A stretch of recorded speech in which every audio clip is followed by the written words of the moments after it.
সবচেয়ে আনন্দের বিষয় যে সোহাগ ভাইয়ের কথাটা শুনে যান। জান্নাতে গেলে আপনাকে নিয়ে তো যাবো। ভিডিওটির মধ্যে অনেক কতটুকু কিছু আনন্দ, আছে। এটা আমি আসলে বলে শেষ করতে পারবো না। এতিম অন্ধ বাচ্চাদের জন্য কিছু কথা। এই যে বাচ্চাটা দেখে ওর মা নাই, ওষুধ লাগে যা লাগে বলে যে হুজুর একটা কিছু খাবো, সেটাও আমরা করি, কিন্তু অনেক সময় ভাই পারি না। কিছুদিন আগে এমন হয়েছে যে আমি বাচ্চাদের মধ্যে খাবার দিতে পারিনি, তখন নিজের কাছে এতটাই কষ্ট লেগেছে যে আসলে আমি পারতেছি না। কথাগুলো শোনার পর সব কিছু আমি স্তব্ধ হয়ে গেল।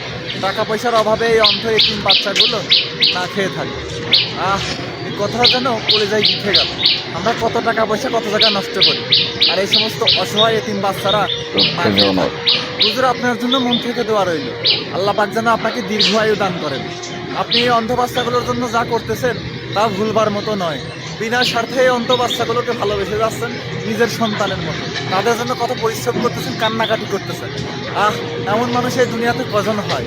আল্লাহ পাক যেন আপনাকে আর আপনার সাথে থাকা এতিম বাচ্চাগুলোকে সবসময় হেফাজতে রাখেন। আর আপনাদের কাছে রিকোয়েস্ট, এই ভিডিওটা একটু বেশি বেশি করে শেয়ার করবেন। এই ভিডিওর স্ক্রিনে একটা নাম্বার দেওয়া আছে, আপনারা এই অন্ধ বাচ্চাগুলোর জন্য, এই এতিম বাচ্চাগুলোর জন্য সহযোগিতার হাত বাড়িয়ে দিন।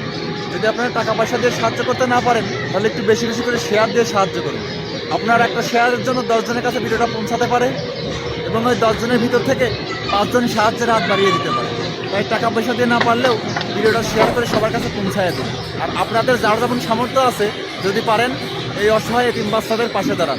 ইনশাল্লাহ আমরা সবাই চেষ্টা করবো এদের পাশে থাকার জন্য।